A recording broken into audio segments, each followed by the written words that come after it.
my name is Evelyn, and I wanted to make this video talking about grief and leaving a legacy.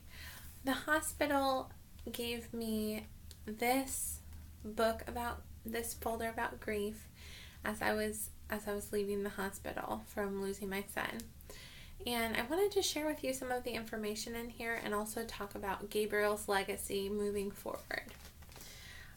If you ever are in a hospital and you see a picture on a door that has a leaf with a teardrop on it, that is a symbol saying that someone passed away in that room. And there's one of those on our door in the hospital when my son passed away. Meaning of the leaf and teardrop. A growing leaf, green in color, has fallen prematurely. It has separated from the tree of life and landed in a pool of water, of many tears. It is a dark moment. A human tear lingers on the freshly fallen leaf before it turns brown, fallen, drifting aimlessly on a sea of grief and pain.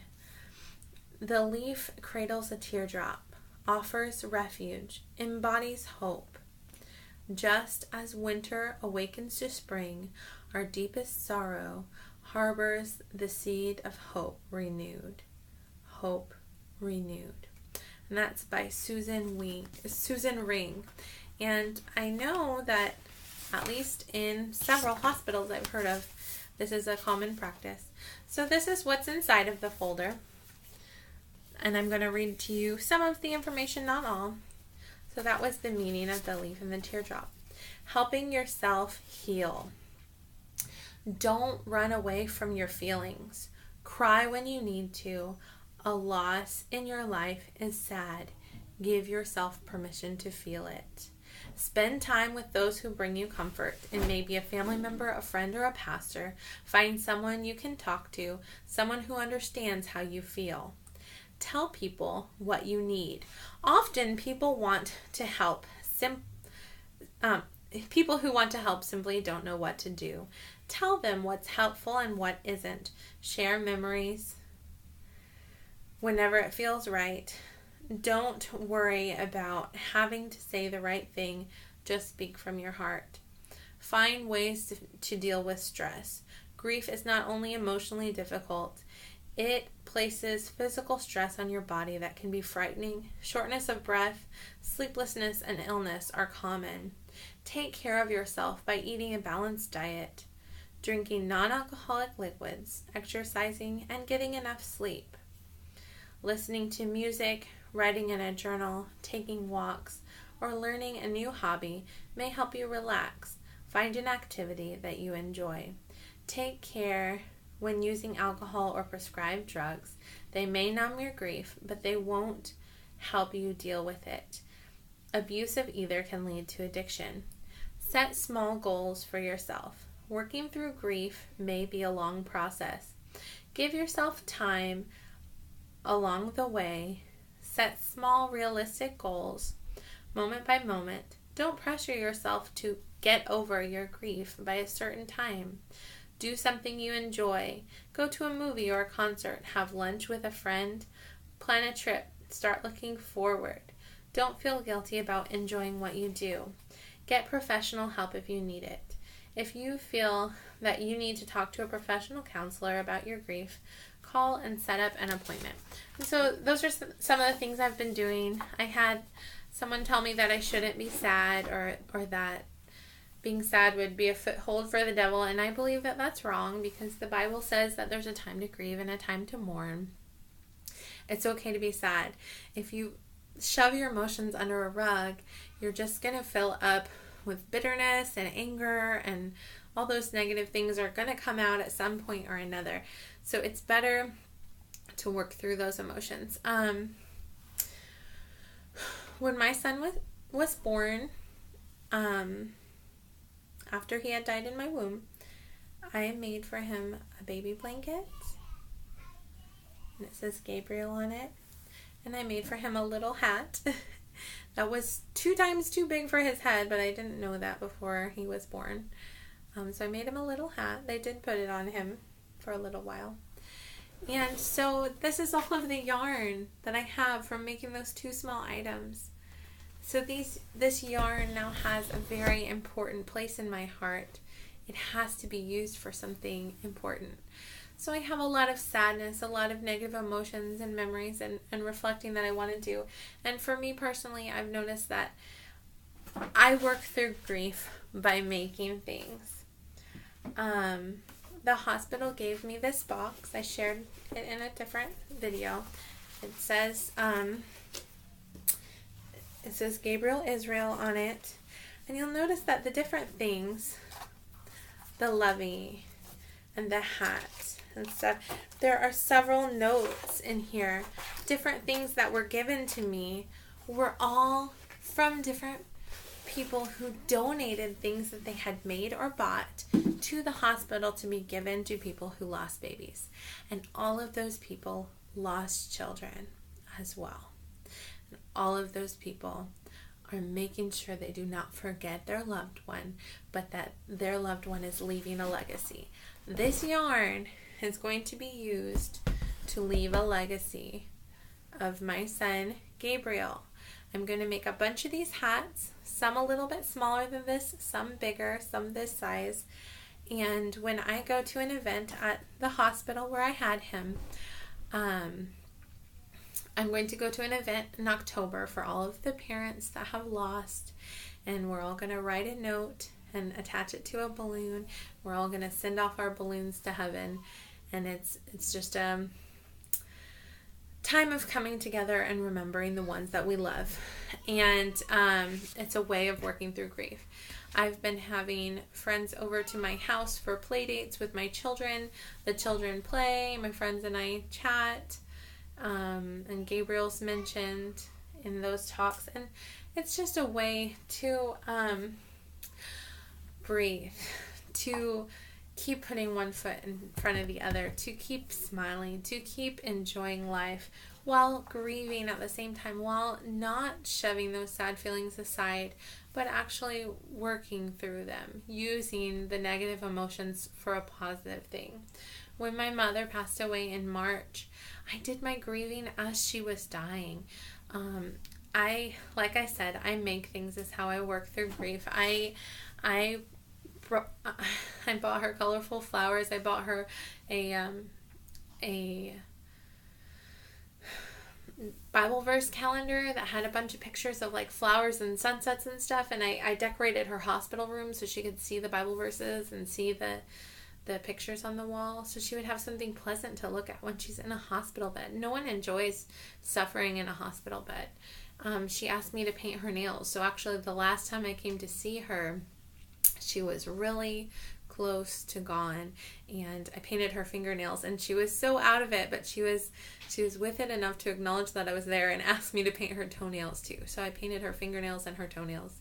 After she passed, I printed and copied a lot of pictures of her, and I made photo collages for several different family members, and I gave it to them. I had them on display at the funeral. I helped lead music at the funeral. I gave a speech at the funeral, and I gave those photo collages away to people. And so for me, each person is different, but for me, that's how I work through grief.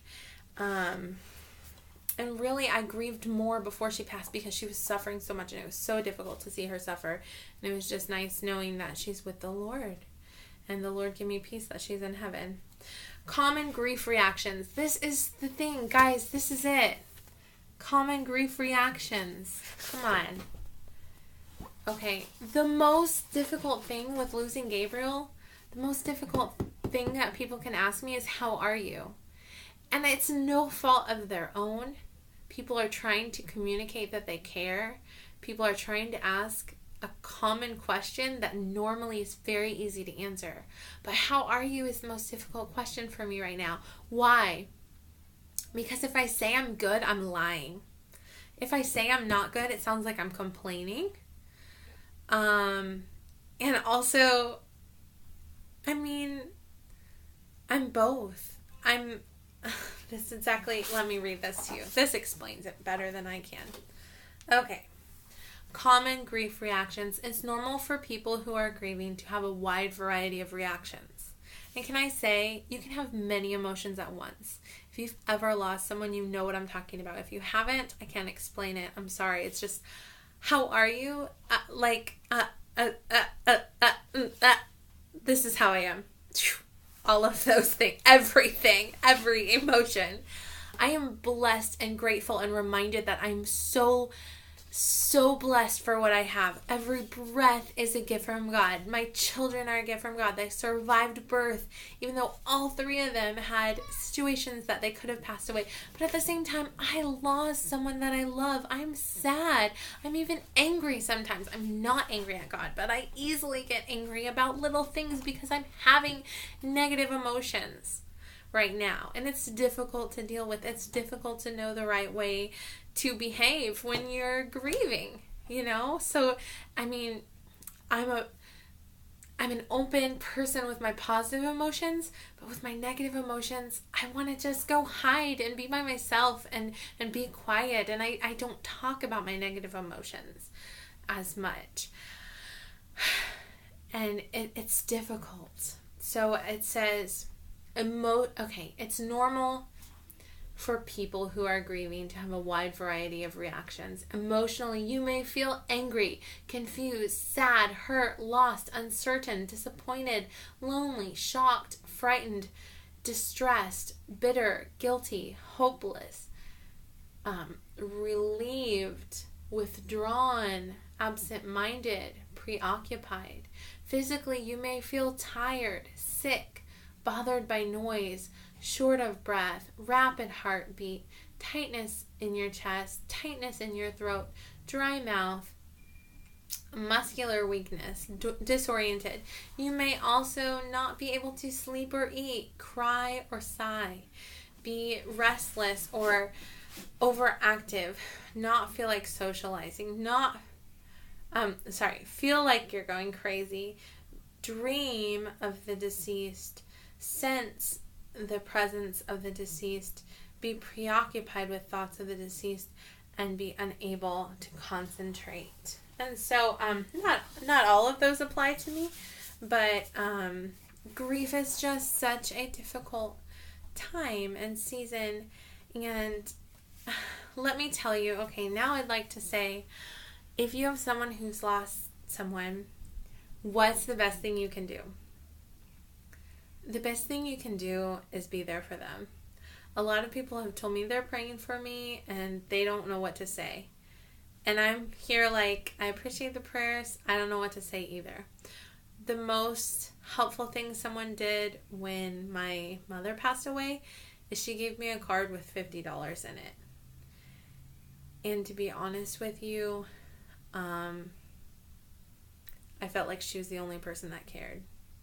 A friend of mine came and sat by me and helped me with my kids at the funeral when my mom passed. And her father recently passed of the similar type of situation with cancer. And it was just nice having her there. She didn't know my mom, but she came to support me. And that was a huge deal. With baby Gabriel passing, I have a friend that came for a play date, and she gave me a gift bag that had a journal and colorful pins. And she has had 3 miscarriages, and she was there with me, and she talked to me about her losses, and she listened to me about Gabriel, and she sympathized with me, and she had an understanding of what I was going through. And sometimes that's just what you need, I had another friend come over and she brought tacos for our family, and that was so nice. And our kids played together and we had a play date inside because I can't get out. I can't lift my children. I can't leave the house. So friends coming here to visit, it's such a blessing. A few people from church have brought meals, and that's been a blessing as well. Someone's sending us a gift card, and that's a huge help to us. She let us choose the restaurant, so we chose a restaurant that my husband and I can leave the kids with my mother-in-law, and we can go have a date at a restaurant, which we when I say very, I mean very, very rarely do. because we have little ones, and so that will be a nice positive thing for us, and just get a chance to get away. If you sat through this entire video, thank you. And feel free to find your way to grieve. If you've lost someone, you can make things. You may not crochet, you may not sew or knit, but you can make things. Oh, if you would like to be a part of Gabriel's legacy, I'll probably make another video about it.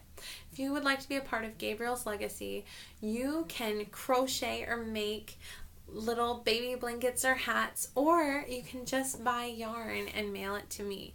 Obviously, you'll have to contact me. You can comment on this video and we can get connected through email. All right. Thank you so much. Goodbye.